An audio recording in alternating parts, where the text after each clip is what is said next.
Baik saudara-saudara, mari kita lihat bagian firman Tuhan dari Markus 16. Markus 16, firman Tuhan katakan di dalam ayat 15 sampai ayat yang ke-18 yang sudah kita baca tadi. Ayat 15 saya baca sekali lagi.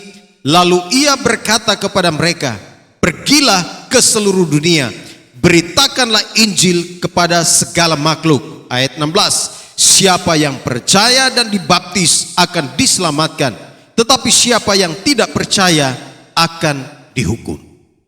Demikian pembacaan firman Tuhan bagi kita semua, dan tema khotbah hari ini ialah pentingnya membawa Injil kepada seluruh manusia. Pentingnya membawa Injil atau kabar baik kepada seluruh makhluk, kata Markus 16 ayat 15. Dan ayat-ayat ini merupakan perintah. Ini bukan pilihan, saudara. Waktu Yesus bangkit, sebelum dia naik ke surga, ketika dia berjumpa dengan murid-muridnya, mereka ada yang sedih, ada yang berkabung karena berpikir Yesus mati dan tidak bangkit-bangkit. Tetapi kemudian Yesus berjumpa dengan mereka, Yesus menampakkan diri kepada mereka. Ada sukacita yang luar biasa karena mereka melihat Tuhan mereka hidup. Lalu kemudian Tuhan Yesus memberikan perintah kepada mereka. Ayat 15, pergilah ke seluruh dunia. Pergilah ke segala tempat. Dan ini perintah bagi saudara dan saya. Jangan anggap remeh ini perintah, saudara. Perintah ini harus dilakukan. Kalau saudara bekerja di satu tempat, lalu pimpinan saudara memberikan perintah, atau ketika saudara kuliah di satu tempat, lalu dosen saudara memberi perintah, maka saya pastikan pasti perintah itu saudara lakukan. Sebab kalau saudara tidak melakukan perintah itu, pasti akan ada konsekuensi, ada hukuman dari yang memberikan perintah. Itu sebabnya Yesus dengan tegas, pergilah ke seluruh dunia. Kalau di dalam bahasa asli ini dibilang imperatif. Imperatif itu artinya pergi. Perintah ini namanya. Tidak boleh diam di tempat. Jangan tinggal diam. Apa itu? Lagu tadi. Jangan kita tinggal diam mendengar. Kirimlah. Jadi jangan nyanyi, saya mau tetap tinggal saja di sini. Tuhan kirim orang lain, kirim orang lain. Bukan itu. Setiap kita harus pergi, dan ini perintah. Perintah ini bukan hanya kepada ke-12 murid, tapi perintah ini kepada setiap anak-anak muda, orang-orang tua, setiap jemaat, semuanya harus pergi ke dunia mereka. Pergi ke seluruh dunia. Dan ketika kita bicara tentang dunia, pergi ke tempat di mana saudara berada. Dunia ini bukan hanya bicara tentang kita harus pergi ke London, tidak, kita harus pergi ke Inggris, ke Turki, kemana-mana. Oke, betul. Tetapi dunia juga yang dimaksud adalah tempat di mana saudara berada. Itu dunia saudara. Dunia kampus, dunia pekerjaan, dunia tempat kos. Dunia itu harus saudara dan saya jangkau dengan firman Tuhan. Karena itu kita harus pergi. Pergi ke seluruh dunia, amin. Gereja itu tidak boleh hanya ada di dalam persekutuan kumpul-kumpul saja setiap hari Minggu, tapi harus pergi ke seluruh dunia. Pergi ke lingkunganmu, pergi ke kampusmu, pergi ke tetanggamu, pergi untuk menyampaikan berita Injil kepada mereka. Amin. Mulailah dengan doa, berdoa untuk sekelilingmu. Jangkau duniamu melalui doa. Dan ini perintah Tuhan kepada setiap kita. Kalau tidak lakukan itu, kita berdosa besar. Ya, perintah. Dia memerintahkan kita untuk pergi ke seluruh dunia. Perintahnya untuk apa? Beritakanlah, apa itu? Injil kepada segala makhluk. Makhluk yang dimaksudkan di situ ialah manusia. Jangan salah tafsir. Oh, berarti ini binatang juga ya? Bukan. Makhluk kepada seluruh makhluk, maksudnya kepada segala suku, kaum, bangsa. Semua itu harus mendengar Injil. Dan kita harus pergi ke dunia itu. Berita Injil ini harus disebarkan. Harus diviralkan. Berita tentang kasih Tuhan itu harus diviralkan. Saudara punya media sosial ya? Ya. Viralkan berita tentang kasih Kristus di bulan misi. Jangankan viralkan status-status yang tidak jelas. Amin. Viralkan berita tentang Kristus, jangkau dunia. Sekarang menjangkau dunia itu mudah, teknologi sudah ada di tangan. Jangkau dunia. Beritakanlah Injil kepada segala makhluk. Sampaikanlah berita keselamatan dari Tuhan kepada mereka.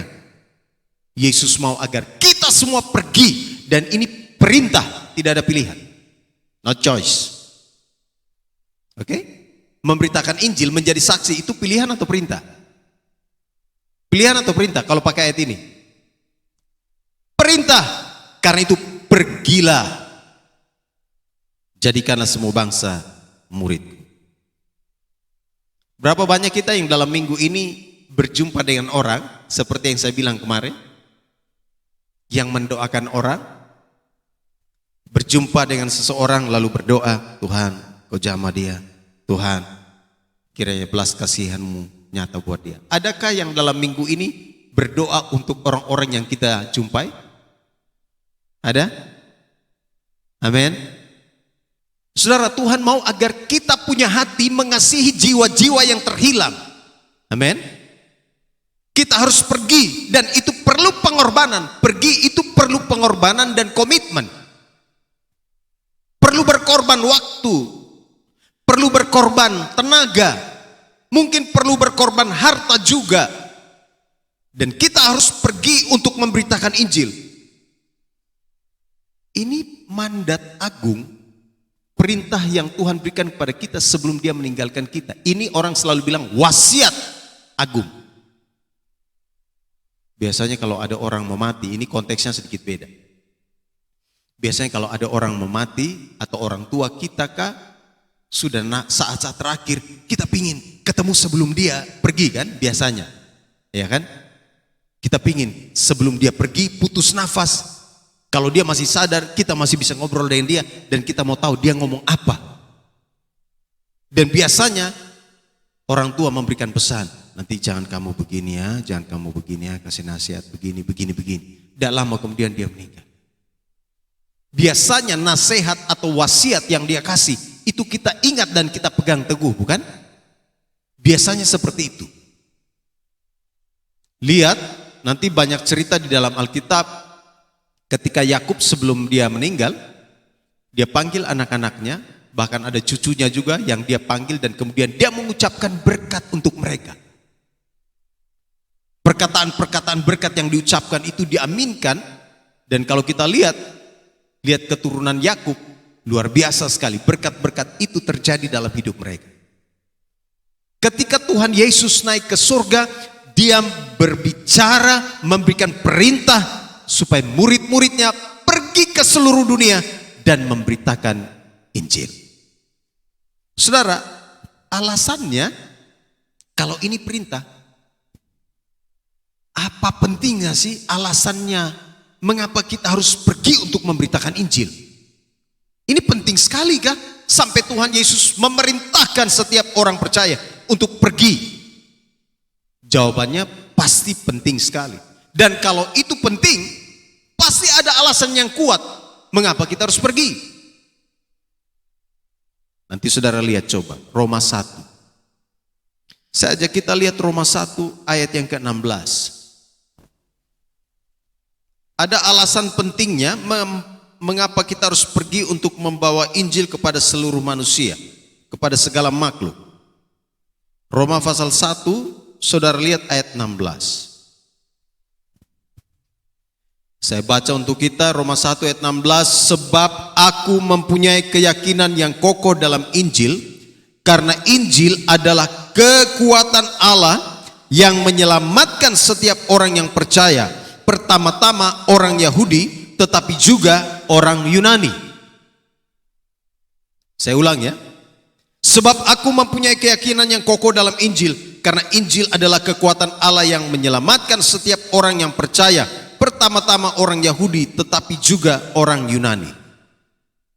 Alasan mengapa pentingnya kita membawa atau memberitakan Injil kepada segala makhluk atau kepada seluruh manusia, karena Injil itu kekuatan Allah yang menyelamatkan.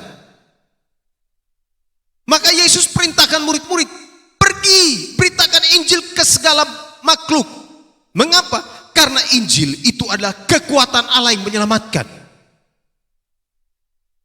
Kalau saudara mau lihat orang-orang lain diselamatkan, mereka harus mendengarkan berita Injil. Ingat ketika Paulus tulis Roma pasal 1 ayat 16, karena Injil adalah kekuatan Allah yang menyelamatkan setiap orang yang percaya, pertama-tama orang Yahudi tetapi juga orang Yunani. Saudara, zaman itu orang Yahudi dan juga orang Yunani dan juga bangsa-bangsa yang lain tidak mudah sekali untuk bisa percaya kepada Tuhan. Kenapa? Karena mereka sudah punya tradisi, mereka punya worldview. Apa worldview itu artinya cara pandang. Mereka sudah punya pegangan hidup yang sudah mereka hidupi dari nenek moyang mereka, yang diwariskan kepada mereka. Apalagi orang Yunani. Orang Yunani itu terkenal dengan para filsuf, ya, orang-orang yang kaya dengan filsafat, Aristoteles, Socrates, Plato dan segala macam yang lain itu. Mereka mengandalkan otak mereka. Tetapi Paulus katakan begini, Injil bisa menyelamatkan mereka. Sebab apa? Injil adalah kekuatan Allah. Injil itu harus diberitakan, sebab Injil itu dapat menyelamatkan setiap manusia. Dapat menyelamatkan orang-orang yang masih hidup di dalam tradisi mereka, seperti orang-orang Yahudi yang kuat sekali dengan semua ajaran-ajaran tradisi budaya mereka, peraturan ini, peraturan itu. Injil dapat masuk juga kepada orang-orang Yunani yang mengandalkan akal logika mereka. Injil bisa menyelamatkan mereka. Itu sebabnya inilah pentingnya mengapa kita harus pergi memberitakan Injil, karena Injil itu kekuatan Allah yang sanggup menyelamatkan siapapun yang ada di seluruh dunia. Kadang-kadang kita berpikir ini orang kayaknya tidak bisa diselamatkan deh. Kadang-kadang kita berpikir orang ini kayaknya nggak bisa percaya deh. Karena dia sudah punya kepercayaan bawaan. Dia lahir dari keluarga yang sudah punya tradisi, budaya, agama, suku. Kadang-kadang kita berpikir seperti itu. Tapi Alkitab berkata, Injil bisa menyelamatkan mereka. Amin. Injil bisa membawa mereka keluar dari kepercayaan lama mereka. Itu sebabnya kita diminta untuk pergi dan memberitakan Injil. Sebab apa? Injil adalah kekuatan Allah. Amin. Amin. Pulang dan lakukan. Haleluya. Saudara, kata kekuatan ini bukan kekuatan yang biasa-biasa. Kalau belajar bahasa asli Yunani, wah, itu dahsyat. Injil adalah kekuatan Allah yang bisa mengubah tradisi orang-orang suku Batak. Nomensen masuk. Dia dari budaya yang beda. Dia datang dari negara yang berbeda. Tapi kenapa Injil itu bisa mengubah kehidupan orang-orang Batak? Karena Injil itu kekuatan Allah. Amin. Kenapa William Carey bisa dapat bisa datang ke India, lalu kemudian dia menjadi misionari di sana, dan banyak orang India yang kemudian percaya kepada Tuhan. Padahal mereka sudah punya agama suku, mereka sudah punya agama bawaan, tradisi dan seterusnya. Tapi mereka bisa mengalami lawatan Tuhan, mereka bisa percaya. Kenapa? Karena Injil itu kekuatan Allah. Kekuatan Allah itu tidak bisa disandingkan dengan kekuatan apapun juga. Maka orang yang paling rusak sekalipun, yang paling berdosa sekalipun, yang menurut ukuran manusia dia tidak bisa berubah, bahkan menurut orang itu sendiri dia tidak bisa keluar dari dosanya, dia tidak bisa hidup lebih baik. Dia pasti bisa hidup lebih baik kalau dia terima Injil. Ketika dia terima Yesus, Yesus mengubahkan hidupnya. Amin. Kata kekuatan itu dalam bahasa asli Yunani itu artinya dunamis. Ini yang kemudian ditransliterasikan ke bahasa Indonesia dinamis. Bahasa Yunaninya itu kekuatan itu dunamis, atau biasanya kalau saudara dengar kata ini dinamit. Dinamit itu biasa dipakai untuk meledakkan sesuatu. Oke? Itu dari asal kata itu dunamis yang bahasa Yunani itu. Jadi kekuatan Allah itu sanggup membuat ledakan, membuat semacam goncangan yang luar biasa. Injil, ketika Injil diberitakan, ada goncangan, ada dampak yang besar. Dan kata yang berikut, saudaraku yang kekasih, ada yang namanya dinamo. Itu sama, itu paralel tuh. Dia ambil dari kata dunamis. Dinamo itu kan untuk menggerakkan sesuatu ya. Dinamo, kalau ada dinamo, bisa tiba-tiba sebuah lampu kecil bisa nyala. Oke, ada dinamo. Dinamo bisa menghasilkan gerakan-gerakan, kemudian sebuah mesin bisa bergerak.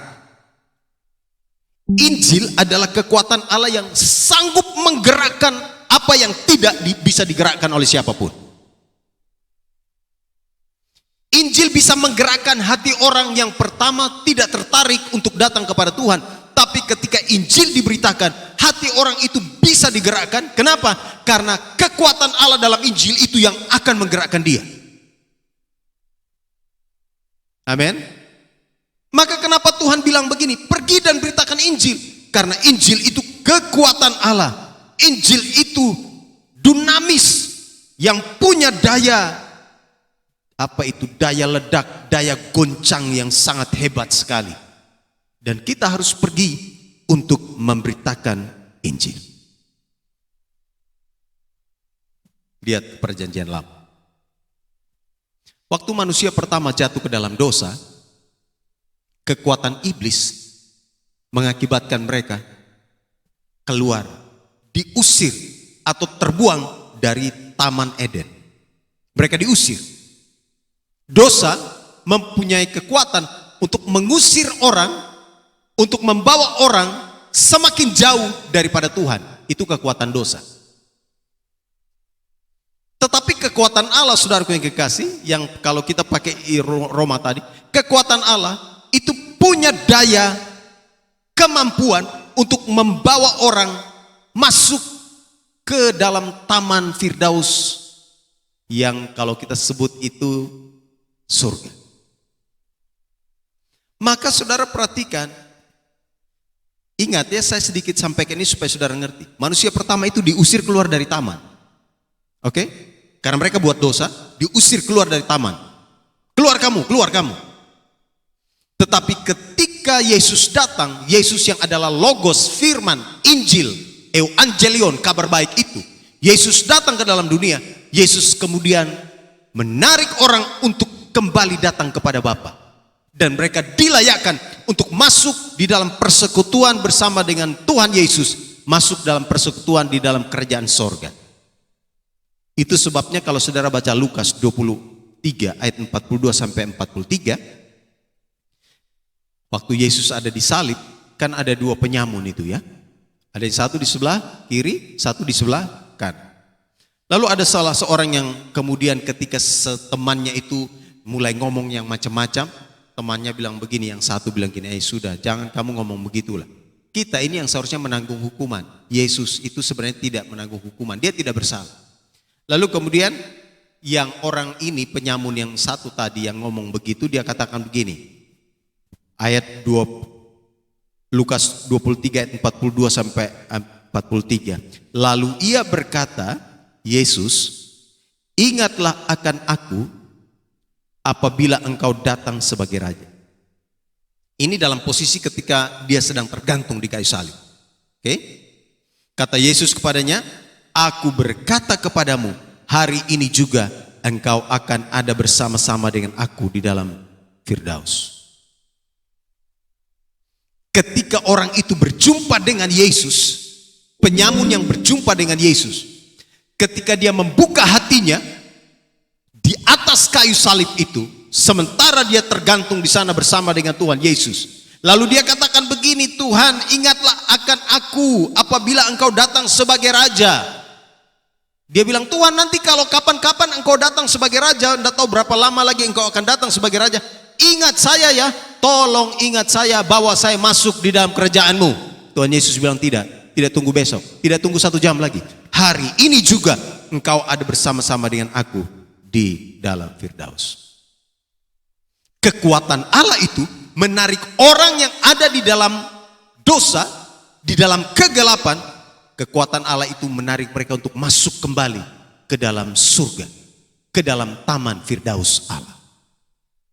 Itu sebabnya saudara dan saya harus pergi memberitakan Injil. Amin.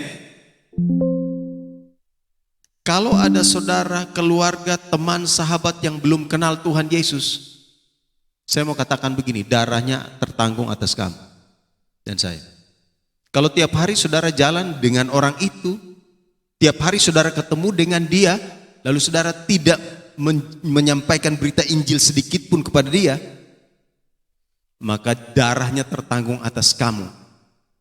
Karena engkau ada di situ, saya ada di situ, tapi kita tidak memberitakan Injil. Perhatikan baik-baik firman Tuhan ini.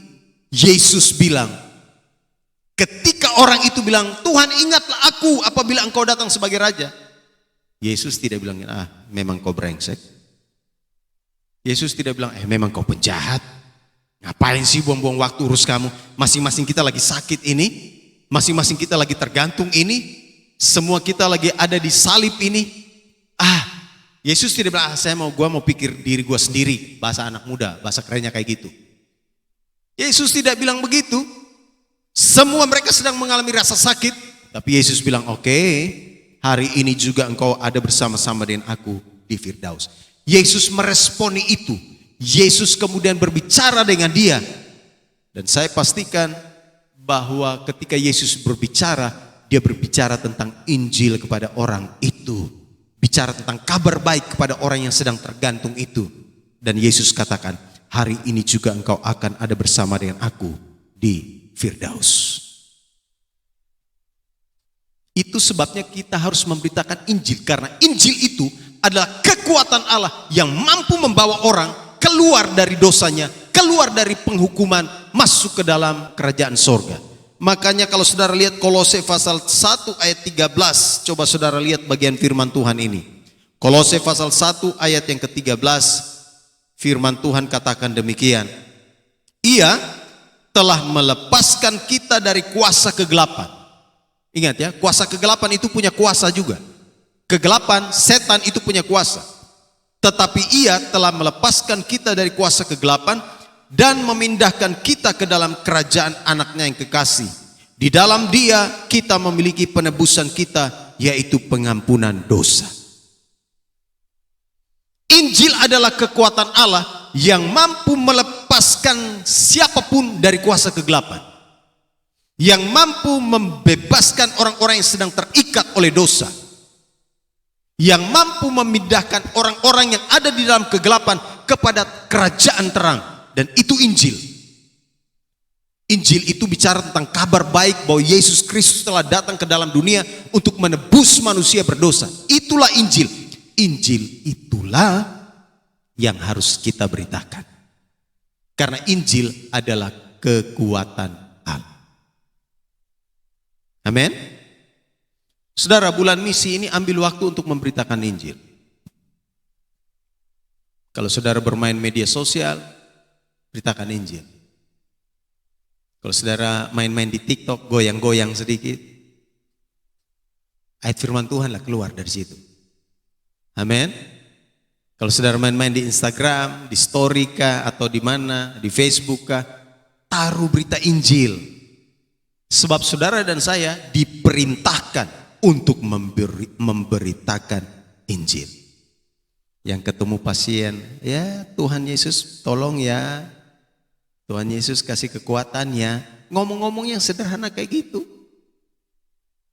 Injil adalah kekuatan Allah yang membebaskan orang-orang yang terbelenggu. Yang kedua dan yang terakhir saudara, alasannya mengapa kita harus pergi memberitakan Injil. Tadi alasan pertama, karena Injil itu kekuatan Allah. Kalau mau lihat orang itu terbebas, kalau mau lihat orang itu menang atas dosa, kalau mau melihat orang itu menang atas kuasa kegelapan, maka jawabannya dia harus mendengarkan Injil. Yang kedua alasannya, mengapa kita harus memberitakan Injil? Mengapa Tuhan Yesus memerintahkan kita untuk memberitakan Injil? Jawabannya saudara bisa lihat di Matius 9 ayat 35 sampai 38. Matius 9 ayat 35 sampai ayat yang ke-38, firman Tuhan katakan begini. Demikianlah Yesus berkeliling ke semua kota dan desa. Ia mengajar dalam rumah-rumah ibadat dan memberitakan Injil kerajaan sorga, serta melenyapkan segala penyakit dan kelemahan. Melihat orang banyak itu, tergeraklah hati Yesus oleh belas kasihan kepada mereka, karena mereka lelah dan terlantar seperti domba yang tidak bergembala. Maka katanya kepada murid-muridnya, tuaian memang banyak tetapi pekerja sedikit. Karena itu mintalah kepada Tuhan yang mempunyai tuaian, supaya ia mengirimkan pekerja-pekerja untuk tuaian itu. Alasannya mengapa penting sekali untuk kita pergi memberitakan Injil? Alasannya karena banyak tuaian yang sedang lelah dan terlantar. Banyak tuaian yang sedang lelah dan terlantar. Banyak orang yang sedang lelah, banyak orang yang sedang terlantar, banyak orang yang sedang tersiksa. Kalau saudara lihat bagian firman Tuhan itu di Alkitab bahasa NIV, New International Version, saya kutip Matius 9 ayat 36 bilang begini. Ketika dia melihat orang banyak, dia merasa kasihan kepada mereka karena mereka tersiksa dan terlantar, seperti domba yang tidak bergembala. Orang-orang yang tersiksa atau orang-orang yang lelah dan terlantar itu sama seperti domba yang tidak bergembala. Domba kalau tidak bergembala itu dia bingung. Kalau di padang ada domba berkeliaran kemana-mana, lalu tidak ada gembalanya, ini mereka nggak tahu ini mau kemana, mau kemana. Inilah orang-orang yang sedang terlantar, yang sedang tersiksa, yang sedang lelah, jalan ke sana nggak tahu arah, ke sana nggak tahu arah, mau kemana nggak ada yang arahkan. Dan hari-hari ini banyak orang yang seperti ini. Mereka lelah dengan keadaan mereka sendiri. Mereka lelah dengan pergumulan-pergumulan mereka. Mereka lelah dengan masalah-masalah mereka. Mereka tersiksa dengan beban-beban hidup mereka. Mereka bingung, mereka putus asa, mereka tidak tahu harus buat apa. Ada banyak orang yang sedang memutuskan mungkin untuk bunuh diri. Ada rumah tangga yang mungkin sedang memutuskan, sedang berpikir-pikir untuk cerai. Wah, ini kayaknya masalah rumah tangga ini terlalu banyak, kayaknya cerai aja deh.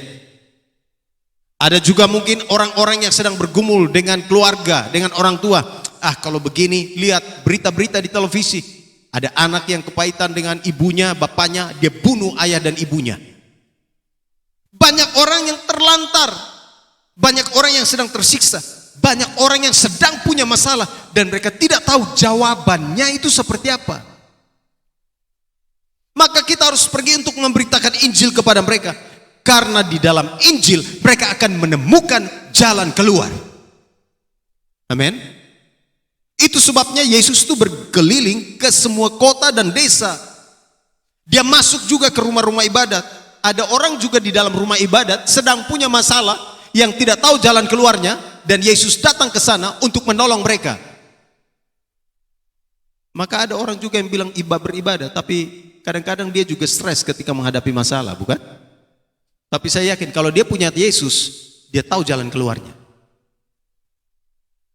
Amin. Banyak orang yang lelah, tersiksa, terlantar. Yesus bilang, kalian harus pergi beritakan Injil. Saudara, perhatikan ayat ini. Mereka itu adalah tuaian. Mereka itu adalah tuaian yang sudah menguning. Dan saudara dan saya harus siap menjadi pekerja untuk menuai jiwa-jiwa yang sedang lelah, terlantar. Jangan egois untuk hanya berpikir bagi diri sendiri. Coba lihat, ada orang-orang yang sedang terlantar, sakit, mereka yang sedang punya masalah, kelelahan, mereka yang sedang ada di dalam masalah-masalah yang berat. Dan kita perlu untuk menolong mereka. Bagaimana caranya? Sampaikan berita Injil kepada mereka. Ayat-ayat firman Tuhan saudara bisa kirimkan. Maka saya selalu katakan, kalau terima renungan, jangan hanya untuk diri. Kalau saudara baca renungan, ada artikel yang bagus, wah ini bagus, saya diberkati. Ingat, kalau ada temanmu yang sedang ada dalam keadaan susah, caption atau capture itu, kemudian kirimkan juga ke dia. Supaya mereka pun mengalami lawatan Tuhan melalui berita firman Tuhan, melalui berita Injil yang disampaikan. Yesus berjalan dari satu tempat ke tempat yang lain. Dan kita pun sekarang harus pergi untuk memberitakan Injil. Jangan santai saudara.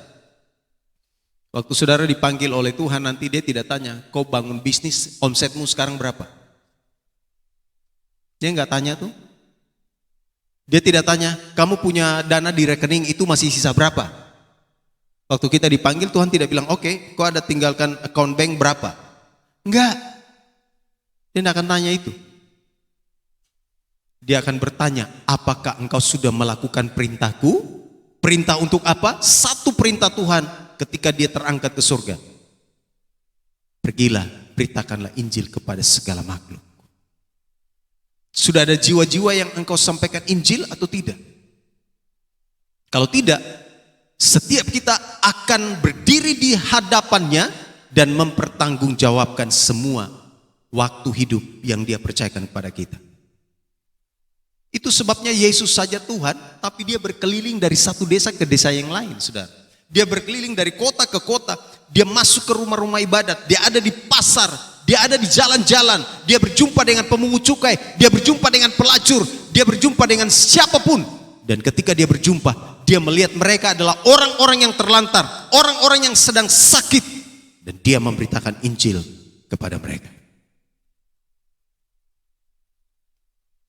Perhatikan ayat-ayat itu saudaraku yang kekasih. Tanda-tanda ini akan menyertai orang percaya.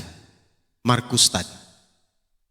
Kalau saudara dan saya pergi dan memberitakan Injil, mujizat Tuhan akan kerjakan.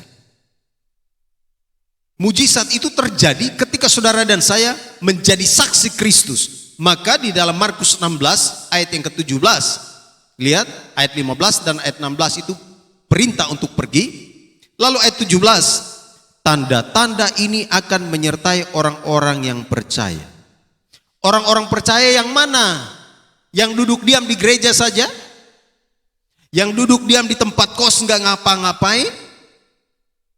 Orang percaya modelnya kayak mana nih? Ayat ini.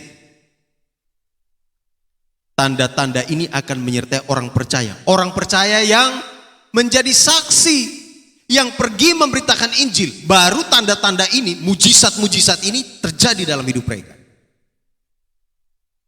Banyak orang tidak pernah mengalami mujizat, kurang mengalami mujizat. Kenapa?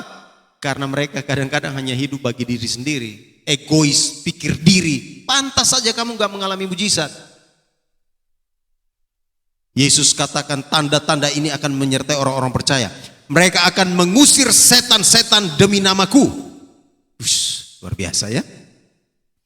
Kuasa Tuhan diberikan bukan hanya kepada pendeta untuk usir setan. Saya selalu berulang-ulang kali katakan, kalau ada temanmu yang kerasukan, kau harus doakan, usir setannya. Kalau dia mulai kerasukan di depanmu, dia sudah bikin gerakan aneh-aneh, langsung kamu doakan, usir. Dalam nama Yesus, setan-setan saya usir. Siap ya? Jangan tiba-tiba teman kos, teman asrama, atau teman di sekeliling kita tiba-tiba duduk lalu dia kerasukan. Aduh mama, ini bagaimana sudah ini? Ya kan? Dia sedang kerasukan lalu kita bikin, aduh ini gimana ini caranya ini? Gimana ini? Ya usir. Aduh ini usir bagaimana ini? Hus, atau gimana ini? Perkatakan nama Yesus. Amin. Tanda-tanda ini akan menyertai orang-orang percaya. Saya nggak peduli kalau ada orang kerasukan, saya akan usir aja.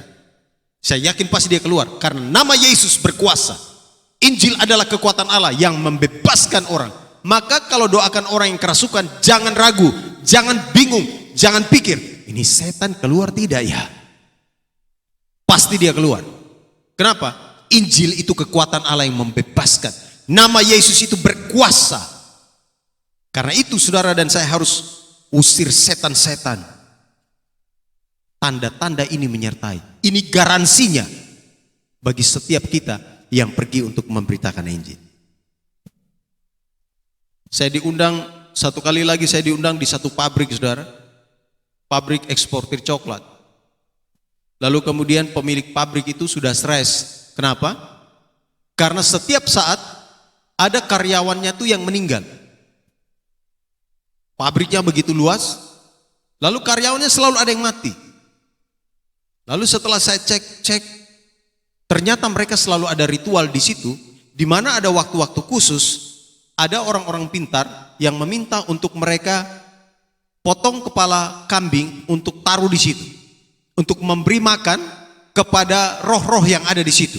Katanya kalau roh-roh itu diberi makan, maka dia tidak akan ngamuk di pabrik itu. Oh gitu ya. Lalu saya ditelepon, saya bilang, oh begitu ya. Bapak ini Kristen, tapi Kristen baru bertumbuh, jadi bingung, ini gimana? Karyawannya bilang, Pak, Bapak harus lakukan ini, kalau tidak besok ada teman kita yang mati lagi nih. Lusa ada teman kita yang mati lagi. Harus kasih kepala kambing, supaya roh-roh itu adem, dikasih makan. Kalau mereka kenyang, mereka tidak ngamuk. Pernah dengar itu? Katanya setan kalau dikasih makan, dia sudah kenyang, dia anteng. Tapi kalau dia lapar, itu yang dia ngamuk. Makanya harus terus dikasih sesajen, dikasih makanan segala macam. Saya bilang, saya datang ke pabrik itu, saya bilang, enggak, mulai hari ini tidak usah.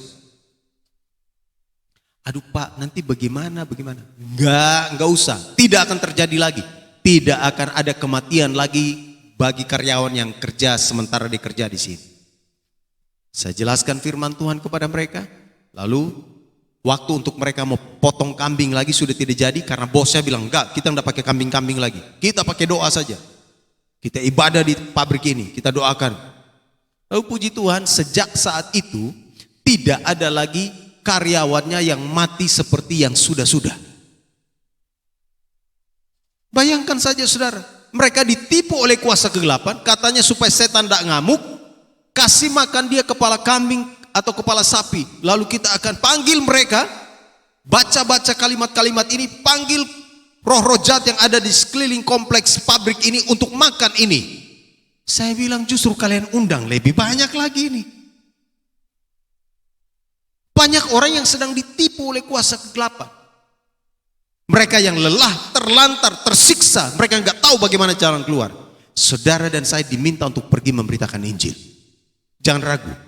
Amin. Janji firman Tuhan ini ya dan amin.